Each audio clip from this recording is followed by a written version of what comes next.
Hey everyone, it's Brad and Josh here, and we welcome you back, or for the first time, to We'll Bring the Popcorn, your favorite film and TV podcast.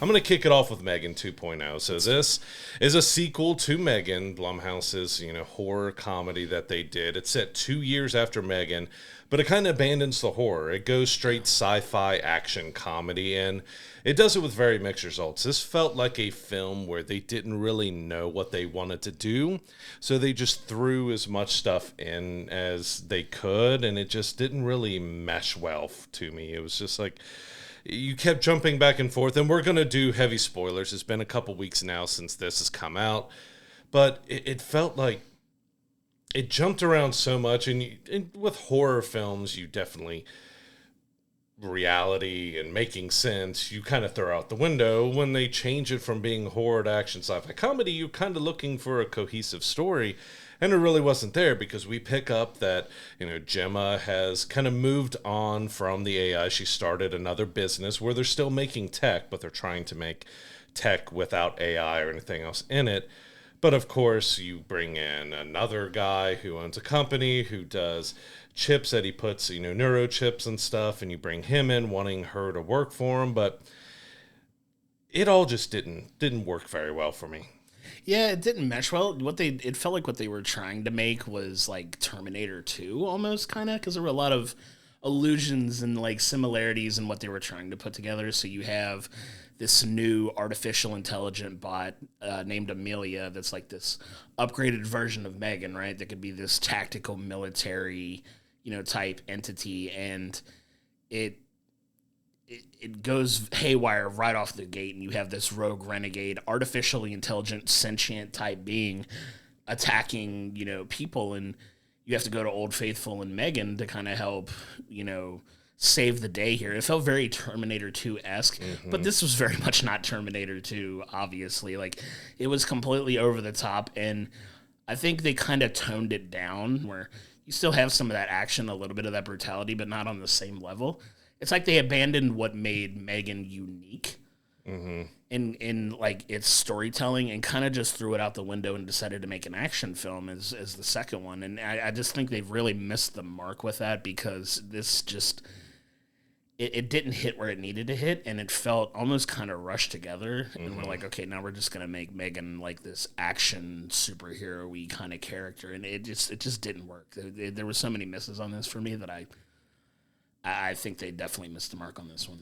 Yeah, because like I said, they tried a few things that you could put in the horror realm a little bit, but it was never scary. It was never frightening, never really felt like horror. I mean, you've got M3Gan a bit chopped up, kind of looking like a brutalized Chucky doll, but it wasn't really horror-wise. And yeah, it was, it tries to bring in that the military had created Amelia based off of M3Gan's AI that they were able to get, because that was leaked in the first. But yeah, it just kind of picks up with Gemma and Katie. But I'll be honest, I did not like Gemma at all. There was no growth to these characters. Again, if you're taken away from horror and you're trying to make it into something else, you got to give us a little something that expands it. Gemma was still very highly annoying with what she did and stuff, and I think it's what the movie was. It would do this, and they would take a step back and do this. Then it would do this forward, then they would take a step back. So every time they took a step forward, they took a step back, because you would have M3Gan. Okay, M3Gan hid herself away after the first film. It turns out, which ludicrously with the story, well, she was able to bring herself into this building, then take it over and basically be the landlord of this building that Gemma's able to rent for dirt cheap to have her home and her business in the same building, while also building a bunker underneath it where she creates a Johnny Five type of robot for her to build stuff with, which, like, the plausibility of, okay, she can take over a smart home, but how did she get in this building? Because she was in the smart device at their old house. But how did she create a robot and create an entire bunker and do all this? And that continued on, because whatever they touched that had technology throughout the rest of the film, M3Gan just puts a little bit of herself in like every little piece of technology. So she can never die, because she's always just putting herself in everything. Like, there were some funny parts and some fun parts, especially when they first realized that Megan was alive, and they put her in that little bitty toy robot, and she has that reaction like, okay, you have no Bluetooth, you have no Wi-Fi, and she's like, just in the lines, and that stuff was funny, but the rest of it just felt like, rip off of T2. There was even a joke we made about X-Men because Amelia at the end looks like Storm, and I made the Toad joke about, what happens to a toad when it's hit by lightning? What happens to everybody else? Right. Like, that's what it felt like, but it felt as corny and bad as that line was in the X-Men film. It just, they tried a bunch of different things, and just none of it really worked for me. Yeah, I think they were looking for like a different tone to set for the film, and I just don't think it worked. Like, the marketing of it was very clearly like, hey, we're turning this into an action film, and we're trying to have some corny one-liners and some cheap chuckles. And there were some funny moments in this film, but man, like, the plot felt so disjointed. You kind of had to, not that it's always a bad thing, but you have to kind of turn your brain off when you're watching like a film like this. And in some cases that works, and I don't have an issue with it. But for this one, it didn't feel like it connected where it needed to connect for me. And it, like you said, there was no character growth with Gemma from the first film to the second film. She's still doing the same ridiculous stuff. Yeah, except now she's on this like advocacy against artificial intelligence now, and that's kind of where she lands here. But it's hypocritical because she had a copy of M3Gan saved anyway that she knowingly had and was keeping hidden from Katie this entire time. Like, it was just so weird, man. And just like, she came off very hypocritical in a lot of ways here, but like, she was not trusting of M3Gan, but she's the reason M3Gan was still around. Kind of like, it just made no sense, like, from like a narrative perspective. But yeah, I mean, the very obvious allusions to Terminator 2 in this that they tried. Terminator 2, in my opinion, is one of the best sequels ever made, and Absolutely. I get having the ambition to try to take it there, because Terminator 2, for all intents and purposes, was like a ramped up, amplified version of the original Terminator. And you did take the horror elements kind of out of what Terminator had, but it did it so much better. Right, and I think it's what they were aiming for, which is fine. It's a lofty goal, and you want to aim as high as you possibly can. I just don't think it was executed as well as it could have been. And like I said, it had some moments where we genuinely laughed at some things. There were some funny moments in there, but it just felt like it was written by people who were trying, like, I hate to say this, but it felt like it was written by people who were trying to sound younger than they were, if that makes any sense. Trying to appeal to, like, a younger demographic, and this is what happens, like, I say when, people that are maybe in their 50s and 60s are trying to write movies for, teenagers and early 20s. Like, hello, you fellow young kids. Yeah, I imagine the Steve Buscemi gif is like, hello, fellow kids. Like I imagine that, like, as an example here, but it just felt like it was trying too hard to appeal to a younger demographic, and I don't think it worked well there. Yeah, this was definitely a film that felt like it was trying too hard overall. Just, as you said, Gemma didn't feel like she grew at all. She was still that same annoying where she would be, she's on Katie's side or she's on M3Gan's side, and then all of a sudden she's doing something, just ignoring Katie or ignoring M3Gan or ignoring everybody else and doing whatever she wants, and she goes back to being the other way, and she just bounces back and forth, and M3Gan bounces around so much that, all right, she's good, she's bad, she's good, she's bad, she's good, she's bad. It does it a little too much. And then Amelia didn't really have any depth to her. We thought, okay, maybe we'll see some decent action sequences or we'll see something crazy out of her, which we got one or two. But then Amelia kind of became a side character to the family drama and them trying to do all that and dealing with the bunker and bringing M3Gan back to life and everything else. It had so many ideas that it was trying that it just felt like none of them really worked in the end. It all just felt like really weird. And you add in the story as well that they have this rogue AI that Amelia's apparently going after because it was created by a fax and printer company back in the 80s or something. So for 20, 30 or... Yeah.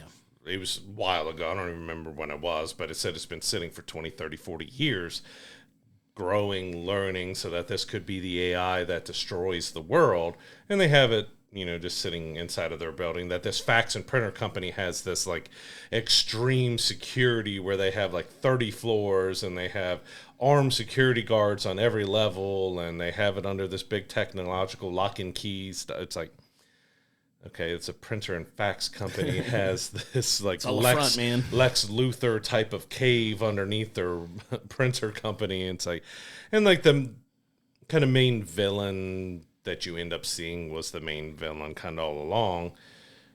He was just a typical, stereotypical type of revolutionist guy who's trying to end technology, even though he's really not, but he is.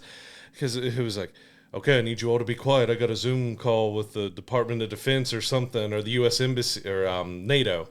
And it's like, okay, yeah, you all be quiet. I'm just going to go one door away when there's 6 floors underneath here, while everyone else is outside your window, so we can, of course, it sets up, for the shenanigans to happen. But it was a mess. Like, I hadn't really watched M3Gan before until a couple weeks ago when I watched it before M3Gan 2.0 come out, and we saw it a little later because of Josh being out of town and everything.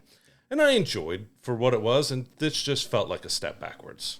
Yeah, I mean, it looked like it had a little bit of an identity crisis here, right? Like, it was trying to be something that it didn't necessarily need to be, and I guess, I don't know, if they just couldn't figure out a way to amplify the horror elements of it a second time, and they kind of just decided to pivot and make it into like this action film, but it just misses so many marks for me that, like, it's a fine movie, I guess, but it really struggled along to have any type of, like I said, identity, and the dialogue's not the best. The people's motivations aren't the best. Like, the plot is very, very thin for what could have been a complex situation, right? And it felt like it was lacking a lot of cohesiveness for me. Like, it just, like you said, it jumps around a lot. It jumps around in like focus, and I think it really struggled in that case. And it just, for whatever reason, man, it just didn't hit all the right notes for me that it needed to hit. Like, the first one was kind of a fun, newer type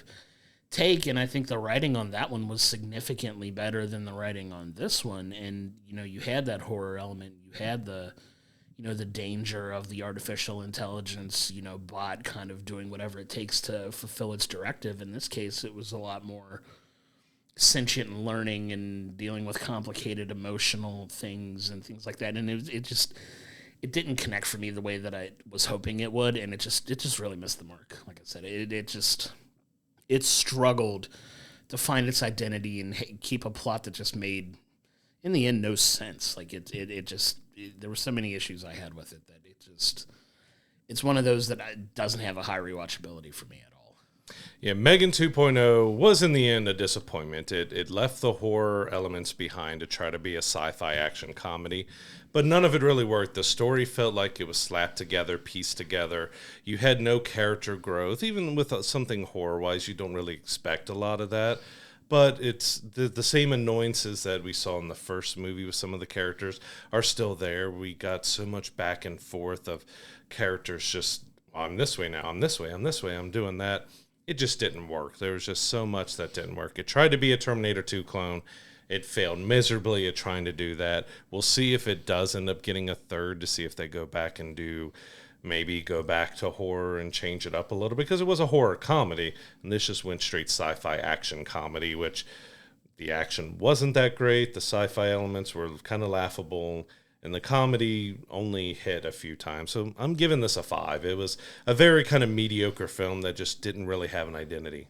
Yeah, and I landed in the exact same spot. I'm giving it a 5 as well, and it's unfortunate because I really did enjoy the first one a lot, and it's just one of those movies, like I said, it struggles to find its identity. It's disjointed. The writing's not the best. The dialogue's not the best. There's next to no character development for anyone outside of M3Gan. And even then, it wasn't that much. Like, she was still fighting her instincts, right, throughout this whole film. And I see what they were trying to do. It just didn't hit all the execution points that, I was kind of hoping to see it take in this next one. Like you said, it felt like a very unnecessary attempt to clone Terminator 2, which is a fantastic film in its own right, but it just didn't have any of those elements that you needed to make that story as special as it was in this film, and it just missed the mark on so many points for me. I have to give it a 5 because it felt like it just rammed up against the wall and killed any momentum it had. I don't know box office-wise how well it's doing. Like, I saw that it was really struggling at the box office, which is unfortunate. You hope these movies do well, but I think audiences are going to kind of agree with us here that it just missed the mark really badly. And if this is the last we see of M3Gan, then hopefully it just kind of goes out with a whimper instead of a roaring franchise that I think they were trying to hope it turned into. And I don't think it's going to be the case for this.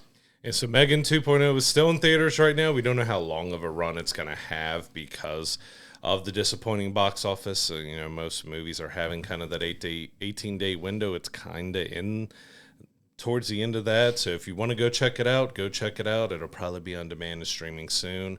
But yeah, it was unfortunately a big disappointment. Yeah, I would agree. It's definitely one that normally we go and advocate seeing it in theaters, and if you want to give it a shot, by all means, go do it. If you think we're wrong on this, tell us we're wrong. Come join us in Discord. Come, leave a comment on this video if you're watching us on YouTube, and let us know, did you enjoy it? Do you think we're missing the mark on our criticism? We'd love to have that conversation.